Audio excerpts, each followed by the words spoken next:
5월 1일 주일 2부 예배 시작하겠습니다. 다 같이 회개와 감사, 또 성령님의 임재, 충만, 감화 감동이 있을 수 있도록 기도하며 예배 시작하겠습니다.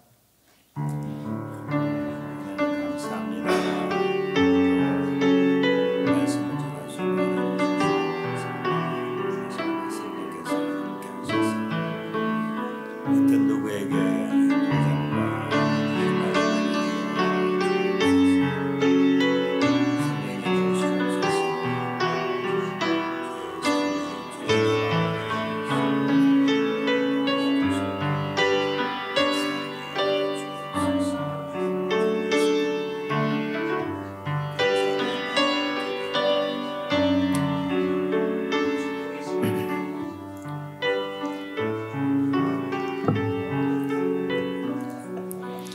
여호와여, 내가 깊은 곳에서 주께 부르짖었나이다. 나 곧 내 영혼은 여호와를 기다리며 나는 주의 말씀을 바라는도다. 파수꾼이 아침을 기다림보다 내 영혼이 주를 더 기다리노니 참으로 파수꾼이 아침을 기다림보다 더하도다. 아멘. 좋으신 아버지 하나님, 하나님의 백성들을 이곳으로 불러 모아주시고 우리 예배를 통하여 영광을 받아주시니 그 예배자에게 복과 은혜로 함께 하시니 감사를 드립니다. 예배 시작이 오니 마치는 시간까지 성삼위 하나님께서 함께 하시옵소서. 예수님의 이름으로 기도하옵나이다. 아멘. 우리 다 같이 일어나셔서 개배 찬송 43장 같이 부릅니다.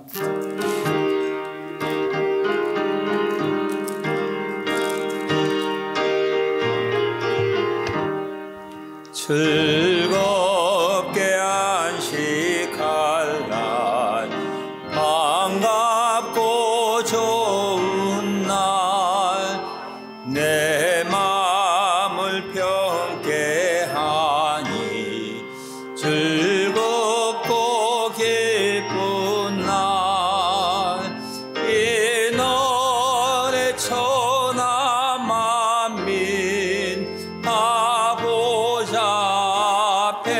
앞에서 참되신 삼위일체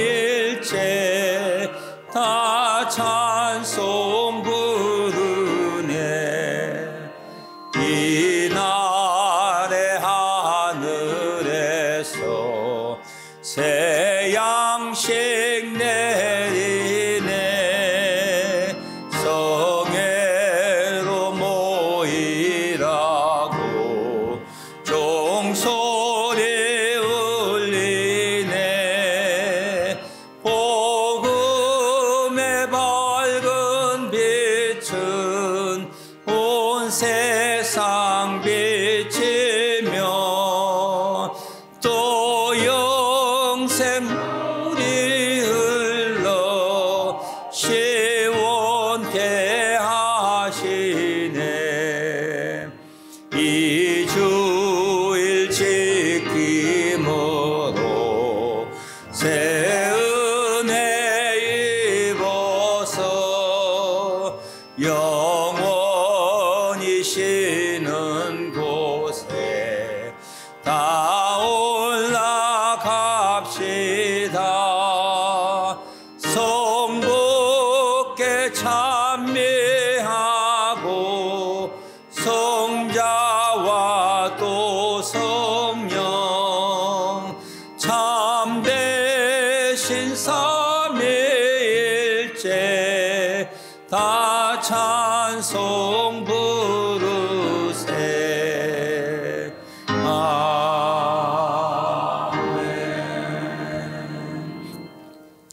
성시교동문 43번 82번 빌립보서 2장을 같이 교독하시겠습니다. 너희 안에 이 마음을 품어라. 그는 근본 하나님의 본체시나 오히려 자기를 비워 종의 형체를 가지사 자기를 낮추시고 죽기까지 복종하셨으니 곧 십자가에 죽으심이라.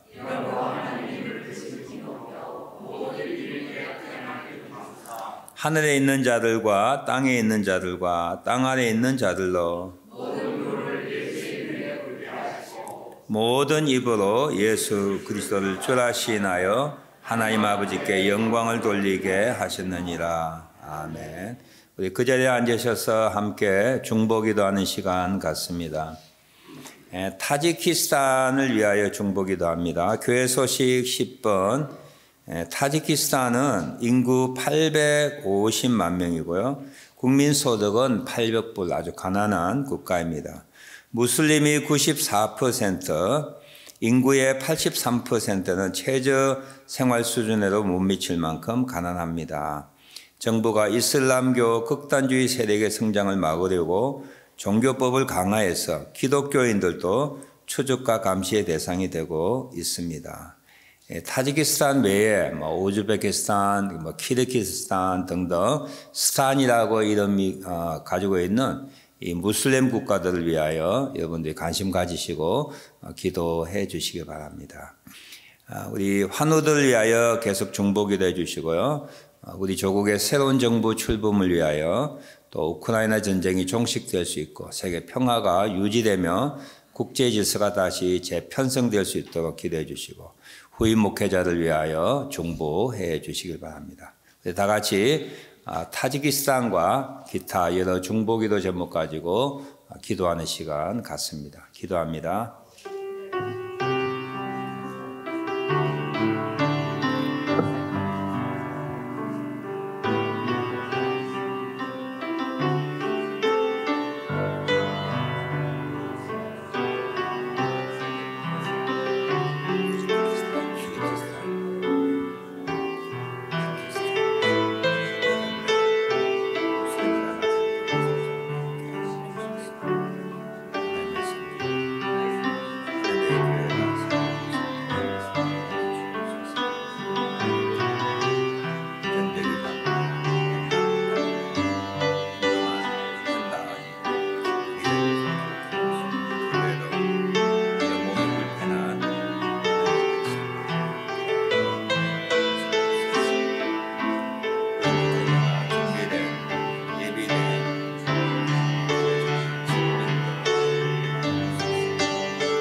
찬송가 262장 같이 부릅니다.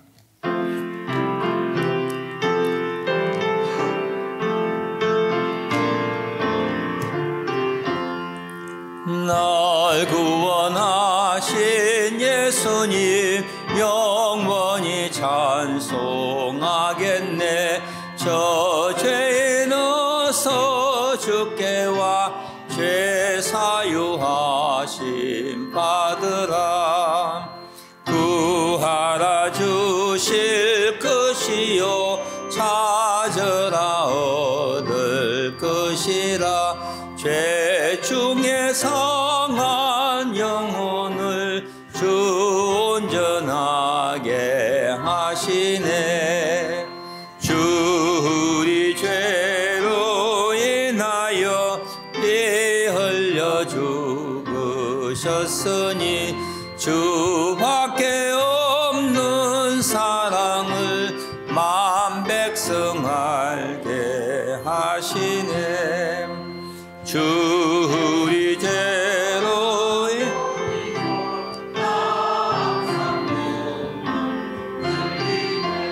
이 세상에 가든지 나 주만 생각합니다. 목마른 자의 세매와 영생의 물을 마시라. 내 주를 사랑하는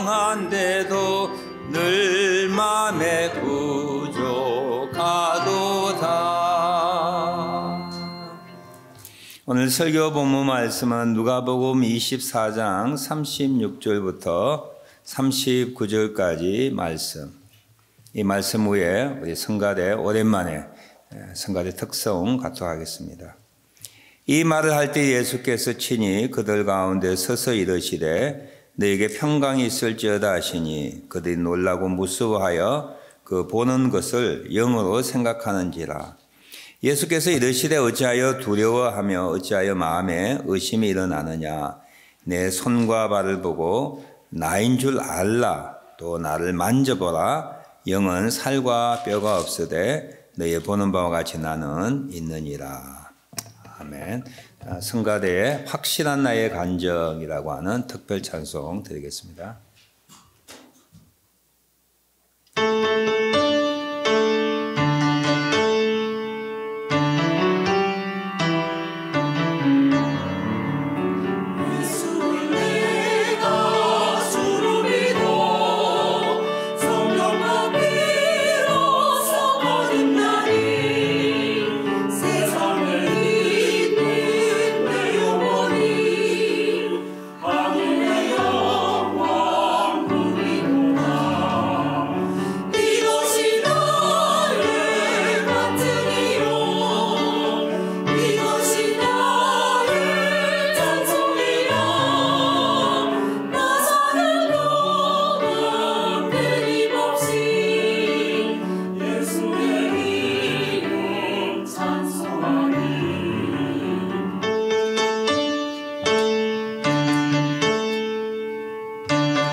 조촐하지만 오랜만에 성가대 특별 찬양해 주셔서 너무 감사합니다. 오늘 누가복음 본문 말씀 중심으로 인하여 예수님께서 부활하신 후에 제자들에게 어떤 일을 행하셨는가 생각해 보고 지금도 부활하신 주님께서 그의 백성들에게 똑같은 은혜와 복을 내려주실 거라고 하는 믿음 가지고 말씀을 듣고 이 부분에 내가 해당되는구나 생각되면 하나님 이는 은혜를 나에게 내려주소서 기도하는 그런 시간 되기를 바랍니다. 예수님께서 부활하셔서 제자들에게 나타나셔서 첫 번째 제자들의 잘못, 실책, 배반, 배신, 도망감 등등에 대하여 나무라거나 책망하지 아니하셨습니다. 그렇죠. 시몬 베드로가 3번 예수님을 모른다고 하였습니다. 죽기까지 주님을 따른다고 했는데 제자들이 흩어졌습니다. 그리고 제자들은 여인들의 부활 소식을 듣고도 믿지 아니하였고 또 예수님이 나타났다고 하는 제자들의 말을 듣고도 엠마오로 가는 2 제자는 고향으로 가고 있었습니다. 이들의 부족함, 연약함, 배신, 또는 불신 이것들에 대하여 예수님이 나타나셔서 책망하지 아니하셨어요. 우리 같으면 어떻게 하겠어요? 야, 그따위 믿음을 가졌느냐? 3년 동안 배웠는데 그렇게 허무하게 무너지느냐? 아마 믿음 적음과 저들의 연약함에 대하여 우리 같으면 먼저 혼내놓고 일을 시작하셨을 거예요. 그런데 예수님이 이 사복음서에 보면 거의 한 번도 없이 제자들의 잘못에 대하여 책망하지 아니하고 저들의 연약함과 실수에 대하여 용서해 주셨어요. 우리 힘들지만 예수님처럼 다른 사람들에게 용서해 주는 그런 사람으로 인식이 되었으면 좋겠습니다. 두 번째로 예수님께서 부활하셔서 제자들에게 나타나셔서 제자들이 꼭 필요한 믿음의 부분에 대하여 예수님이 강화시켜 주시고 믿음을 경고케 해 주시고 믿음을 확실하게 해 주셨습니다. 도마가 예수님이 나타난 걸 처음에 믿지 아니하고 두 번째 예수님을 만났을 때에 그의 몸을 보여주시면서 이렇게 말씀하셨죠. 도마야, 그리하여 믿음 없는 자가 되지 말고 믿는 자가 되라. 예수님의 제자로서 예수님의 사역자로서 제일 우선되는 조건이 있다면 믿음입니다. 믿음. 우리도 마찬가지죠. 많이 배웠지만 잘생겼지만 많이 가졌지만 인생의 경험은 너무 크고 많지만 믿음 없으면 하나님 앞에 쓰임을 받지 못하지요. 예수님은 제자들에게 믿음을 확실하게, 믿음을 분명하게 하셨습니다. 세 번째로 제자에게 나타나셔서 앞으로 무엇을 위하여 살아야 할 것인지 사역과 사명, 또 살아가야 할 길, 누굴 위하여 헌신해야 될 것인가에 대하여 예수님께서 보여주시고 알려주시고 재차 확인하셨습니다. 제자들이 예수님의 부활을 경험하고 난 다음에도 갈릴리 호숫가에서 고기 잡았습니다. 이때 예수님이 나타나셨어요. 제자들과 함께 조반을 먹고 난 다음에 시몬 베드로에게, 즉 모든 제자에게 내 양을 먹이고 내 양을 치라라고 하는 제자의 사명을 가르쳐 주셨습니다. 네 번째는 오늘 본문에 나와 있는 것처럼 제자들에게 평강을 주셨습니다. 두려움 가운데, 불안 가운데, 염려 가운데 있는 제자들에게 세상이 누릴 수 없는 하나님의 주시는 평강으로 함께 하셨습니다. 예수님께서는 제자들에게 이 네 가지 나타나셔서 복을 허락해 주셨어요. 첫째는 용서하심, 두 번째는 믿음을 확실하게 하시고, 세 번째는 사역과 사명을 가르쳐 주시고 인도해 주시고, 네 번째는 세상이 가질 수 없는 하나님의 평강으로 함께 하셨습니다. 마찬가지로 지금도 하나님은 우리들에게 부활하셔서 제자들에게 주셨던 네 가지 복과 은혜를 동일하게 허락해 주시기를 원하십니다. 오늘 말씀을 전할 때에 이 네 가지 가운데 나에게 필요한 것이, 정말 내게 절실하게 요구되는 것이 무엇이 있다고 생각한다면 부활하신 주님, come to me, 나에게 오십시오. 제가 주님께로 갑니다.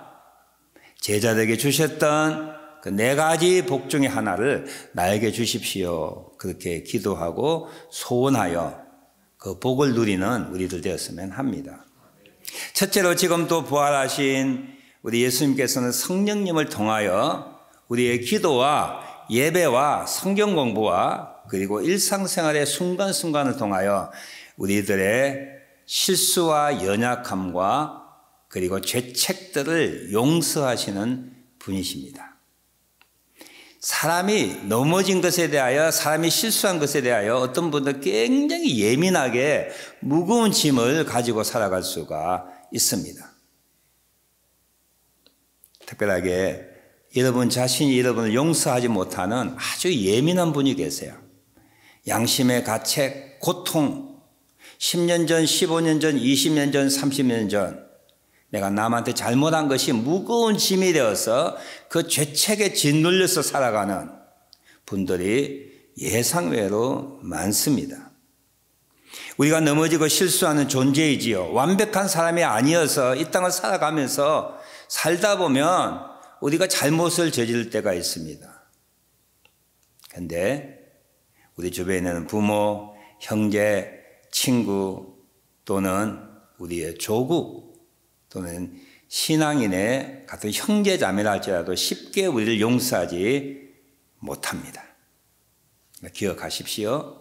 사람은 그리하지 아니하실지라도 하나님은 우리가 어떠한 범죄와 과오와 실수와 연약함까지도 온전하게 용서하시는 분이시라고 하는 사실입니다. 여러분 마음속에는 어떤 죄책감, 과거 실수에 얽매여서 우리 마음속에 소망과 웃음을 빼앗아 간다 할지라도 주님 내 죄를 용서해 달라고 기도하셔야 합니다. 이사야 1장 18절 말씀 여러분 잘 아시지요?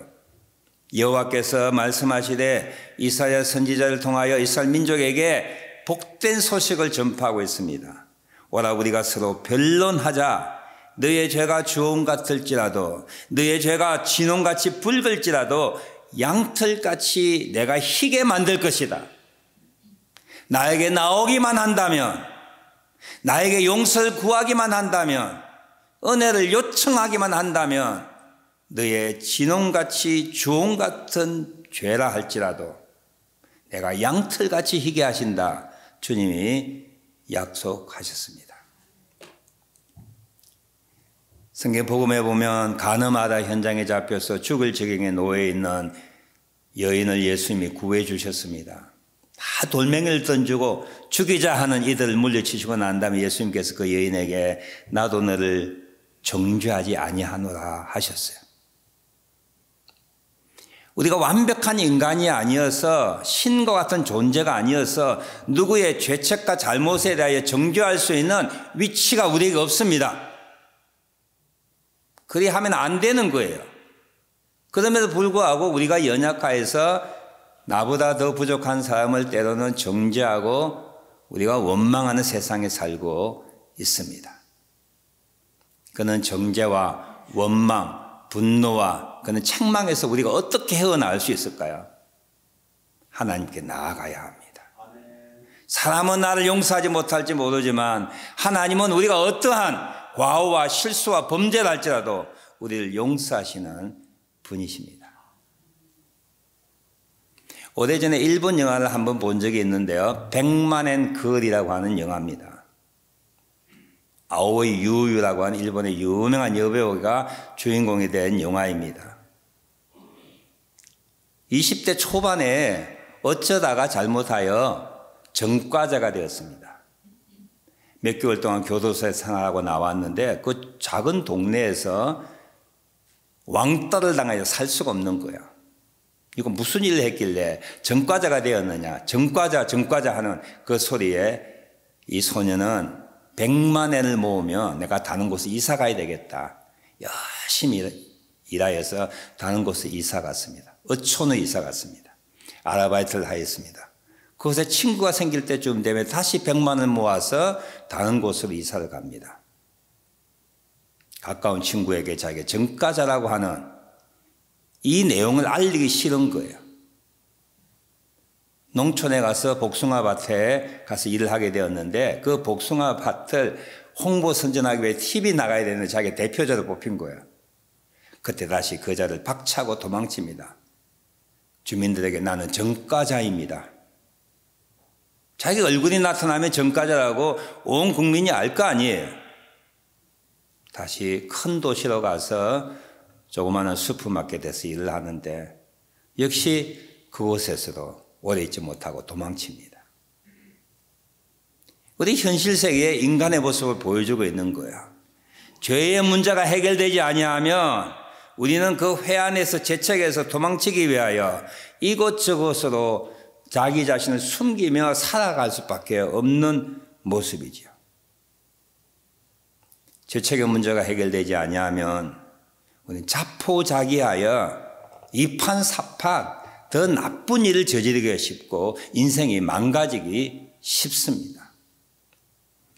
교회 여러분 혹시도 마음속에 씻을 수 없는 과오와 어떤 죄책 때문에 여러분 억눌리고 있습니까? 사람에게 용서를 구했지만 사람들은 여러분도 온전하게 용서받지 못하는 그런 사건들 때문에 괴로워하고 있습니까? 우리 주님께 나가십시오. 자기를 배신했던 제자들, 도망쳤던 제자들, 보고도 믿지 아니하는 제자들 용서하신 그 하나님이 사람이 용서하지 못하는, 나 자신도 나를 용납하지 못하는 죄책과 잘못에 대하여 그분이 우리를 용서하시고 새 힘과 소망과 생명력으로 채워주실 것입니다. 두 번째로 예수님께서는 적은 믿음을 가진 제자들에게 믿음을 더하여 주셨습니다. 우리가 신앙생활을 하고 있는데 여러분들이 다 자인하고 인정하는 내용이에요. 어떤 때는 믿음이 우리가 하늘처럼 높을 때가 있고 어떤 때는 땅바닥에 우리가 기어져 있는 그런 형편일 수가 있습니다. 배터리 사용하면 배터리의 어떤 그 파워가 점점 주는 것처럼 믿음으로 왕성했다가 한 달이 지난 다음에는 믿음이 없는 사람처럼 살다가 다시 어떤 기회를 통하여 믿음이 올라갔다가 믿음이 업 앤 다운 할 때가 많지 않습니까? 그럴 때 주님께로 나아가십시오. 우리의 믿음을 경고케 해 주실 것입니다. 믿음 없는 것을 책망하지 아니하시고 우리의 마음의 눈을 열어서 믿음의 높은 수준으로 우리를 인도해 주실 것입니다. 마가복음 9장에 보면 귀신 들린 아이의 아버지가 예수님께 이렇게 요청하셨죠. 예수님 선생님, 할 수 있거든 내 아이를 고쳐달라고. 예수님께서는 그 아이 아버지에게 할 수 있거든 무슨 말이냐, 믿는 자에게는 능치 못할 일이 없느니라. 그때 그 아이 아버지는 믿나이다, 내가 믿음 없음을 도와주소서. 예수님을 만나면 자연스럽게 믿음이 생기게 됩니다. 내 속에 겨자씨만한 믿음이 있다 할지라도 산을 명하여 옮기겠다고 하는 그런 마음이 생기는 거예요. 주변에 어떤 분이 있죠. 예수 믿고 은혜를 받았지만 간땡이가 부었네. 막 허언증 환자처럼 우리가 이해하지 못하는 그런 꿈들과 환상들을, 그런 일들을 담대하게 이야기하는 분이 있습니다. 왜 그럴까요? 주님을 만나고 주님의 은혜를 받으면 나는 약하지만 하나님은 창조주신 거예요. 하나님의 역사의 주인공이신 거예요. 나의 안고 선 걸 다 아시는 거예요. 나를 지켜주신 분이라고 하는 것을 알고 난 다음에 그는 믿음이 담대해지는 것을 우리 스스로 느낄 수가 있습니다. 지난주에 북한 평양에서 의대 교수로 선교하고 있는 윤상혁이라고 하는 우리 의사 선생님, 교수 선생님의 간증이 새롭게 하소서에 나왔습니다. 제가 좋아서 우리 교우들 한번 보십시오 했는데 많이 보셨지요. 그분이 고등학교, 대학교 다닐 때 은혜를 많이 받았을 때 자기 마음속에 어떤 생각이 들더라는 거예요. 불가능에 도전하라. 자기에게 불가능해 뭔가 생각해 보니까 공부예요, 공부. 초등학교 다닐 때 수학 빵점, 산수 빵점을 받았대요. 빵점 받는 것도 힘듭니다. 하나는 막 잘해, 보통. 하나는 겐또 이렇게 추측해가지고 하나는 맞는데 이분은 빵점이에요.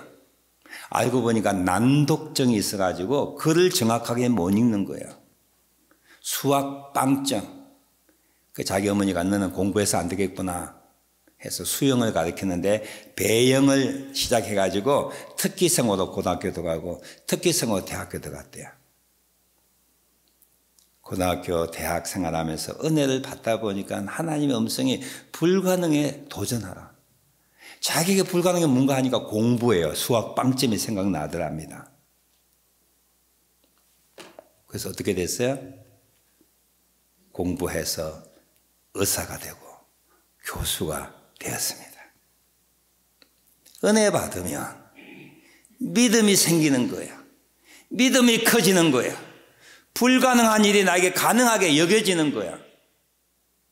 우리 그런 이야기를 많이 하잖아요. 허파에 공기 들어갔나? 간이 부었나? 은혜 받고 기도하고 말씀으로 도전받으면 믿음이 강해지는 거야. 그 믿음에 와여 하나님의 능력을 의지하여 큰 일들을 말할 때 사람들은 미쳤다고 그러죠. 아닙니다. 주님을 만나면 적은 믿음이 견고하게 됩니다. 마치 쪼그라진 풍선에다 바람이 들어가면 큰 풍선이 되는 것처럼 하나님이 나를 찾아오시면 내가 은혜를 받고 하나님께 나아가면 우리를 믿음의 자리에 세워주셔서 꿈을 꾸게 하시고 불가능한 일을 가능케 하시는 그는 믿음의 자리로 우리를 인도하십니다. 믿음이 지금 적으십니까? 눈에 보이는 것 때문에 불안하고 두려워하십니까? 그 뒤에 계셔서 세상을 창조하시고 세상을 보존하시고 그분의 뜻대로 인도하시는 하나님을 발견하십시오. 믿음이 더해져지는 그런 은혜를 받게 될 것입니다. 세 번째는 제자들에게 나타나셔서 살아가야 할 일과 길을 보여주셨습니다. 누구든지 하나님을 만나면 은혜를 받으면 하나님께서 내게 무엇을 원하시는지 내가 하나님을 위하여 무슨 일을 하며 살아갈지 분명해집니다. 제가 지난번 주일 설교 때 독일의 국비 유학생을 공부했던 선교사님 은혜를 받고 선교해야 되겠다. 신학을 하고 아프리카의 선교사로 갔지 않습니까? 하나님 만나면 국비 장학생으로 한국에 귀국하여서 공무원 생활이나 정말 유복한 풍요로운 생활이 아니라 하나님께서 자기를 부르시는 부름에 응답하게 되고 그 부름에 순종하게 되는 거예요. 현대인에게 가장 큰 병이 있다면 무료증입니다. 무료증. 무료함이에요. 우리가 앞으로 100세 시대라고 하는데 지금 남은 생에 어떻게 사실 거야? 제가 조만간 은퇴합니다. 제 마음속에 염려가 있는 거야. 100세까지만 앞으로 30년을 더 살아야 되는데 만일에 100세까지 산다면 이 30년 동안 뭘 하며 어디서 살 것인가 염려하고 기도하고 있습니다. 여러분 자신을 위하여 기도하지만 부족한 저를 위해서 중보해 주시기 바랍니다. 제가 이 설교 준비해서 그렇지 내가 주님께서 여쭤봐야지. 주님이 나를 찾아와 주셔서 이 일을 해야 된다고 가르쳐 주셔야만 내가 살아야 할 길, 내가 해야 할 일들을 발견할 수 있다라고 하는 그런 생각이 들게 되었습니다. 대표적인 인물 여러분 아시죠? 다마색 로상으로 갔던 사울이라고 하는 랍비였습니다. 그가 아는 지식 가운데 정말 하나님의 열심을 섬겼던 그가 랍비였던 그가 예수를 거짓 선지자로 알게 되었고 그를 따르는 광신도들을 체포하기 위하여 다마스커스로 가다가 부활하신 주님을 만나게 되었습니다. 그가 어떤 일을 하게 되었죠? 그 열심, 그 지식, 그 경륜 그걸 가지고 예수님을 이방 땅에 전하는 이방인의 사도가 되었지 않습니까?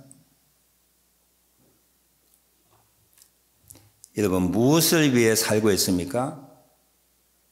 왜 살아가고 있습니까? 앞으로 남은 생에 어떻게 살아가야 할지 궁금하시다면 알고 싶으시다면 주님 앞에 나아가십시오. 주님이 여러분을 찾아와서 가르쳐 달라고 알려달라고 기도하십시오. 열차는 열차 궤도 위를 달려야만 되는 거예요.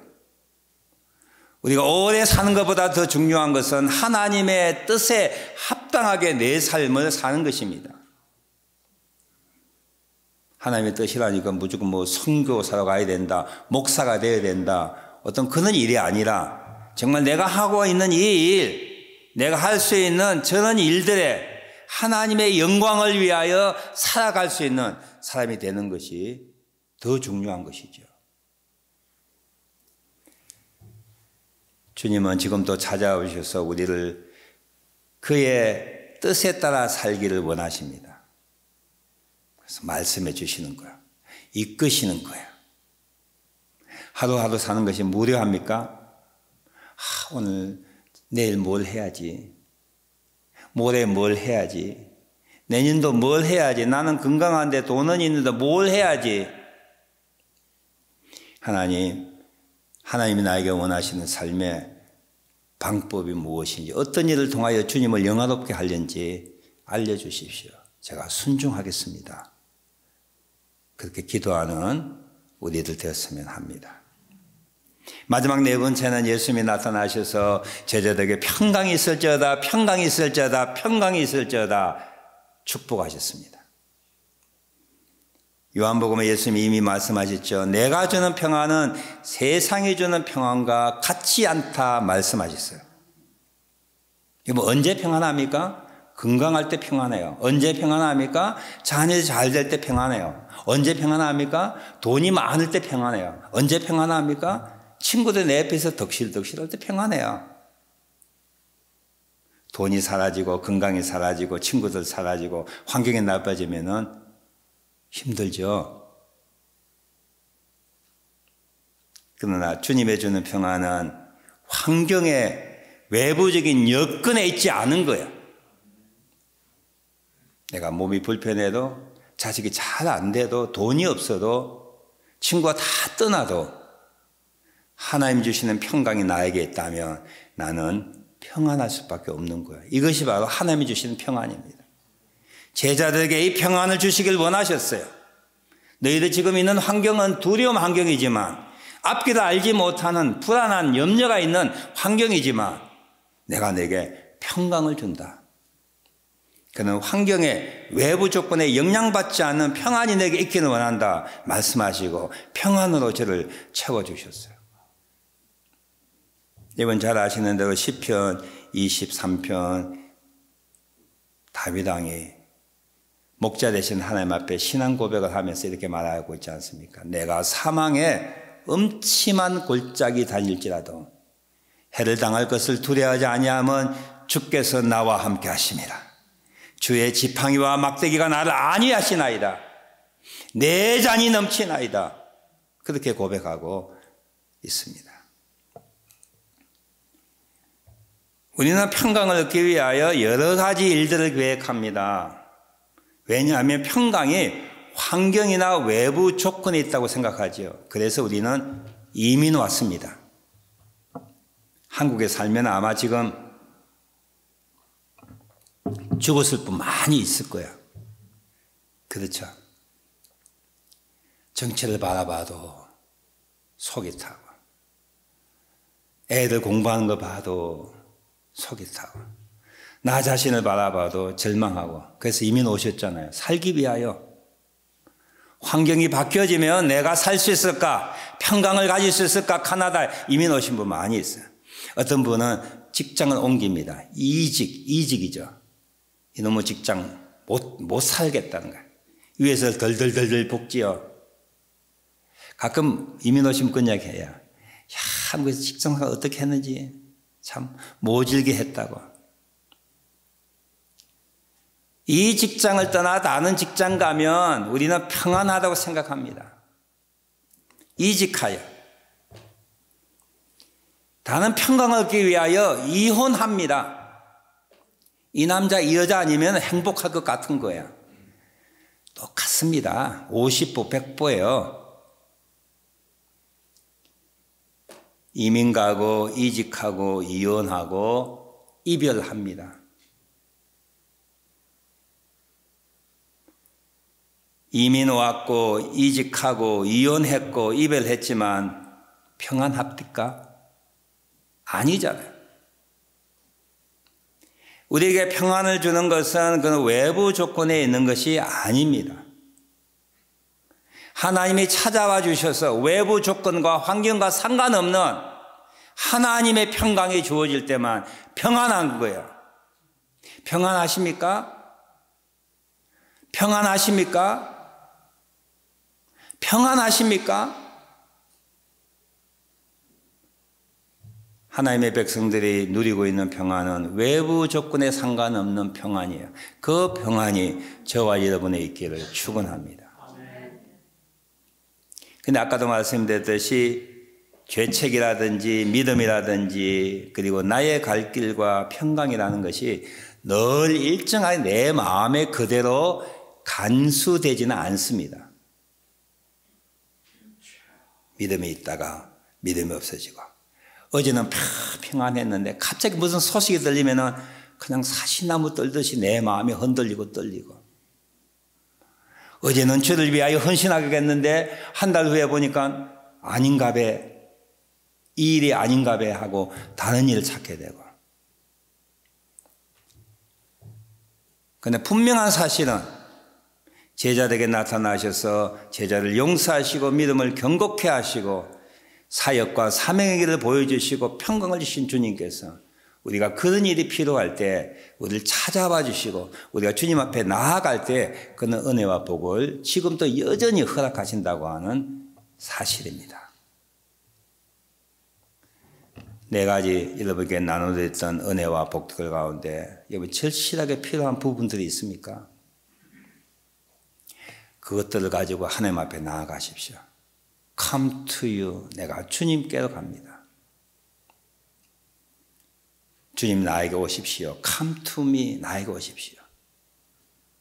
나의 죄책을 용서하시고 나의 믿음 적은 것을 고백하오니 믿음 있게 하시고 내 갈 길 힘이 하오니 내가 해야 할 일 알지 못하오니 내 갈 길 분명하게 하시고 내가 해야 할 일을 알게 하여 주옵소서. 하나님, 바보처럼 어린아이처럼 환경이 바뀔 때마다 내 마음이 요동칩니다. 불안합니다. 적은 일에 분노합니다. 하나님의 평강을 주시옵소서. 그렇게 기도하는 여러분 되시기를 바랍니다. 기도하겠습니다. 오늘 말씀을 생각할 때 저 부분이 나에게 필요한 부분이지. 내가 용서함 받기를 원합니다. 믿음이 더하여지기를 원합니다. 내가 해야 할 길을 확실하게 알기를 원합니다. 하나님의 평강이 강물처럼 내 영혼에 넘치기를 원합니다.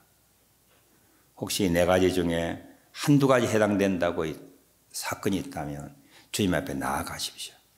정직하게 겸손하게 정말 은혜를 사모하는 마음으로 나아가실 때 주께서 우리 외면치 아니하시고 제자를 다시 세운 것처럼 사용하신 것처럼 복 주신 것처럼 우리에게 은혜를 베풀어 주실 것입니다.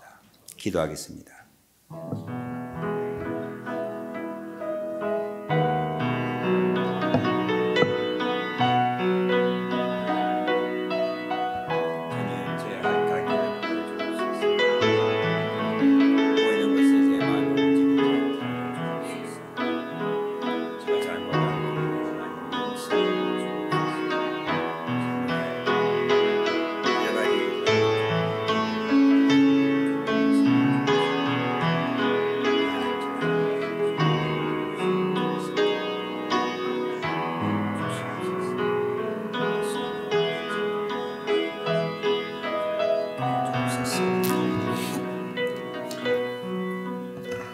찬송가 290장. 우리는 주님을 늘 배반하나 주 예수 여전히 날 부르사 아멘. 그 참되신 사랑을 베푸시나니 아멘. 우리는 주님을 늘 배반하나 내 주 예수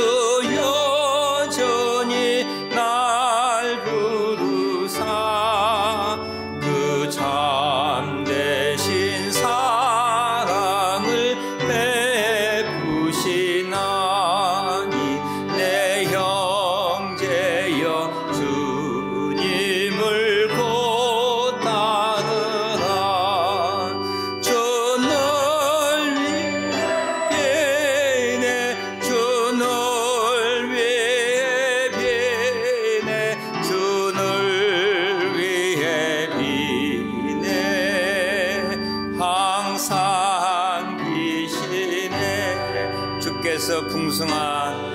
주께서 풍성한 은혜를 내려 내 영혼이 너나니 복 받으니 주 예수를 너희도 구주로 섬겨 또 따르면 풍성한 복 받겠네. 주 널 위해 비네 주 널 위해 비네 주 널 위해 비네 항상 이신 다 일어나셔서 3절 무거운 짐 지고 애타는 인생 주 예수께 돌아와 보시어라. 내 주 예수 너희를 돌보실 때에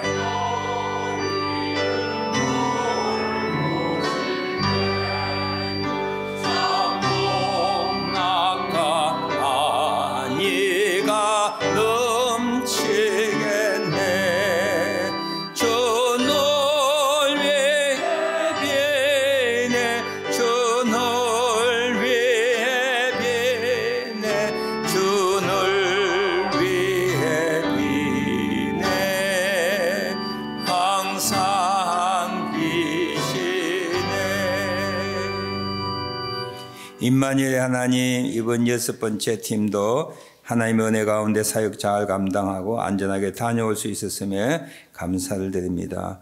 구원자 되시는 예수님 완전한 육신으로 고난당하셨음을 다시 한번 깨닫게 하여 주심에 감사드리며 예수님을 찬양합니다. 말씀을 주신 하나님 감사합니다. 주님을 신뢰하며 살아갈 수 있길 기도합니다. 말씀 은혜 속에 살게 해주셔서 감사합니다. 11조 감사한금 성교원금 드렸습니다. 주님 감사합니다.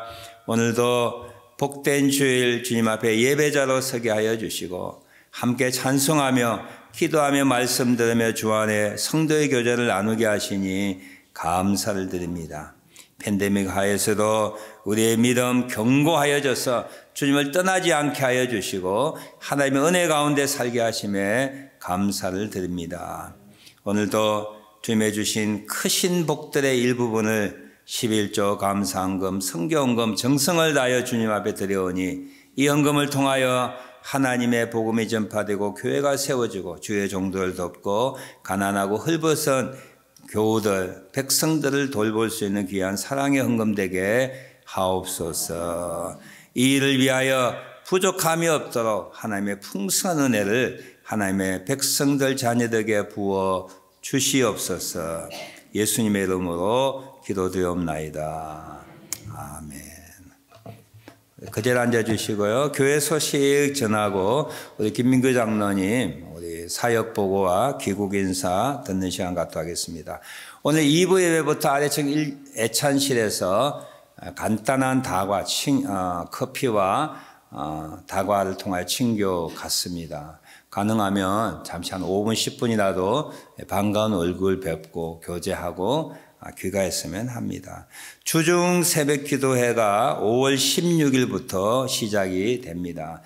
코로나 때문에 새벽 기도회도 못 모였는데 월요일부터 토요일까지 오전 5시 30분이에요. 제가 미스프린트 했는데 5시 30분 주중 기도회에 일주일에 한 번이라도 작정하셔서 나와주시면 좋겠습니다.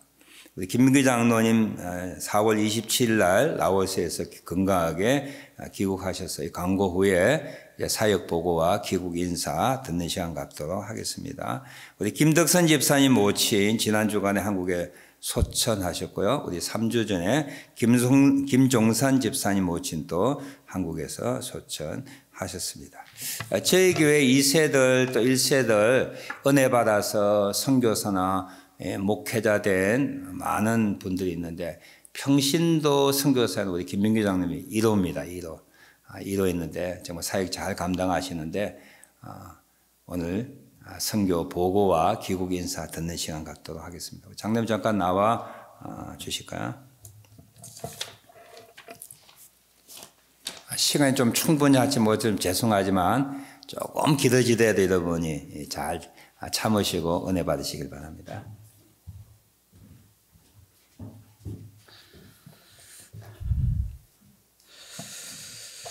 네, 반갑습니다. 이번 실제는 제가 이제 7번째 텀인데 지난번에 한 번 빠지는 바람에 6번째 텀이 됐습니다.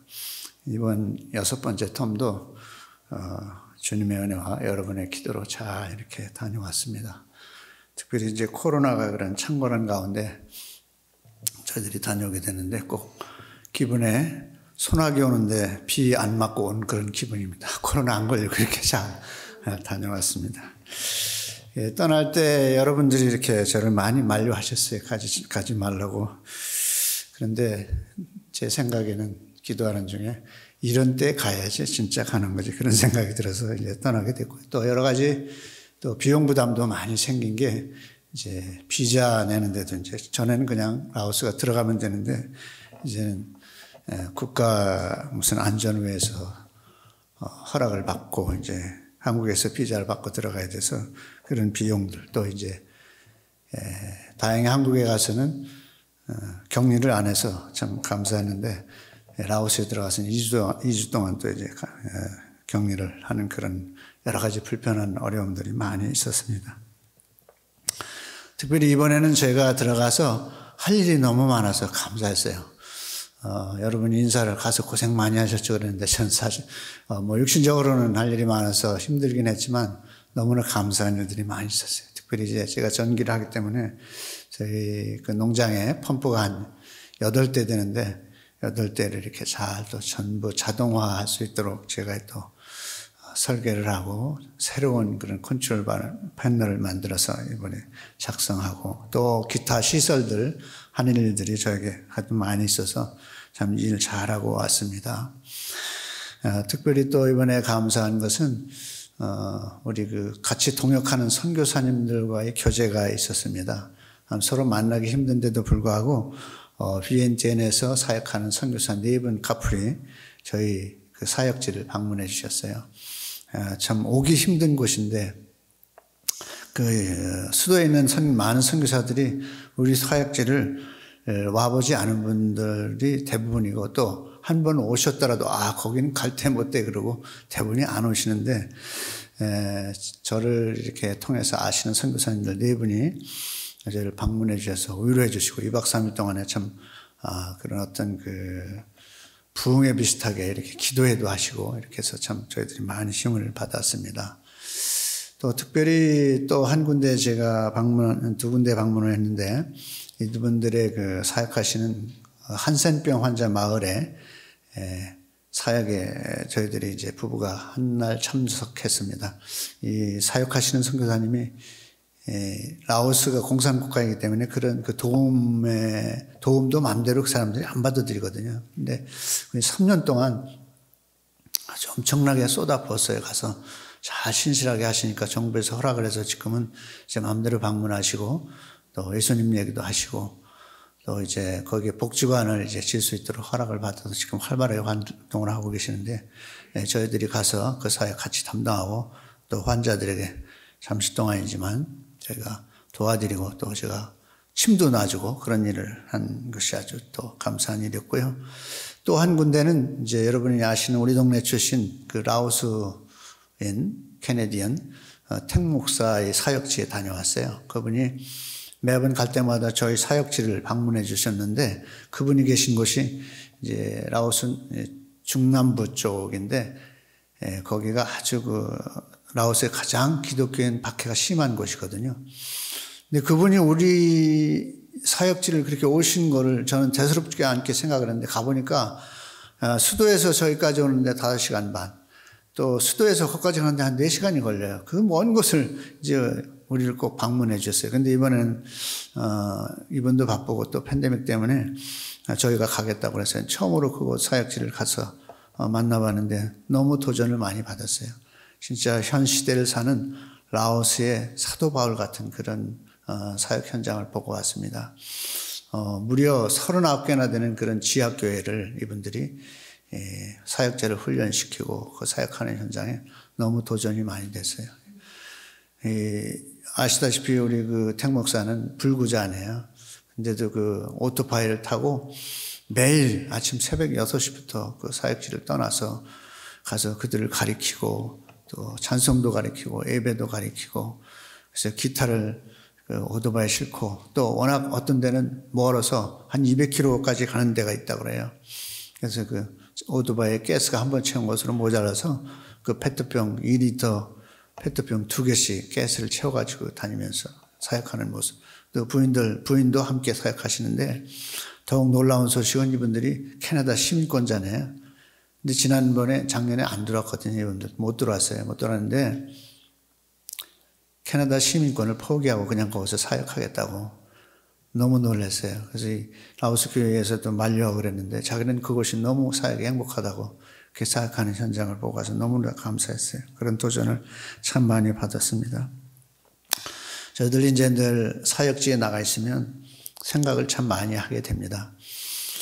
선교 현장에 가 있으면서 선교가 도대체 뭔가 하는 생각을 많이 해요. 우리가 신앙생활을 하면서 가장 많이 하는 질문이 신앙이 뭔가 이렇게 생각하잖아요. 똑같은데 뭐 꼭 예를 들면 길 위에서 길을 묻는 그런 격이죠. 여러 가지 생각이 들죠. 물론 여러 가지 선교를 정의할 수 있습니다. 그러나 어떠한 정을 해든지 간에 그 결말은 삶으로 증명해야 되는 것이 선교다. 그래서 저는 선교도 하나의 삶이다 늘 결론을 갖고 있고요. 그래서 이 삶의 현장, 저희가 갔던 현장 사진으로 보면서 보고 드리겠습니다. 김 장로님은 전기 기술이 있어서 참 잘 사역하시는데 여러분들도 지금 영어 하잖아요. 영어. I'm a boy, you are a girl. 뭐 그 정도 하면은 영어 선생 될 수 있고 한국말도 알려줄 수 있잖아요. 또 운전하세요. 운전. 제가 태국 오래전에 선교 갔을 때 태국 선교사님이 운전을 해준 사람이 있으면 참 좋겠답니다. 선교지에서 공항까지 손이 많이 오니까 당신이 갔다가 태우고 오고 또 모시다 주고 너무 시간이 많이 걸린다고 하는 거예요. 운전만 해도 되니까 좀 건강하시고 또 정부에서 펜션 나오는 거 하면 충분하게 한 달 사실 거니까 기도해 보시고 제2호, 제3호 평신도 선교사가 나오기를 원합니다.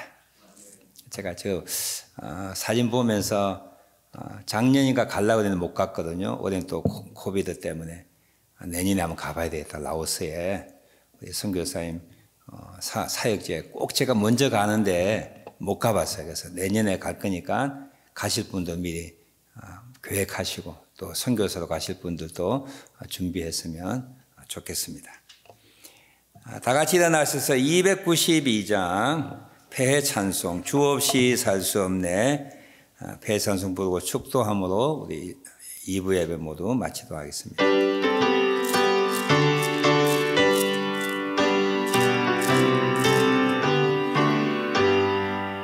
주 없이 살 수 없네 죄인의 구주여 그 귀한 보배 피로 날 구속하소서 그 주의 사랑으로 흘리신 보혈이 내 소망 나의 위로 내 영광 됩니다.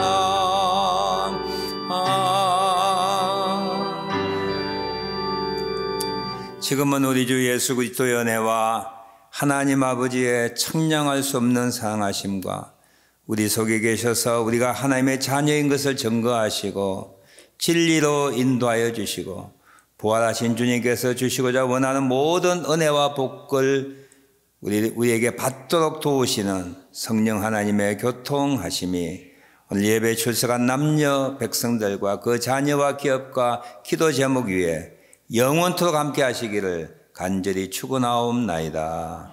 아멘.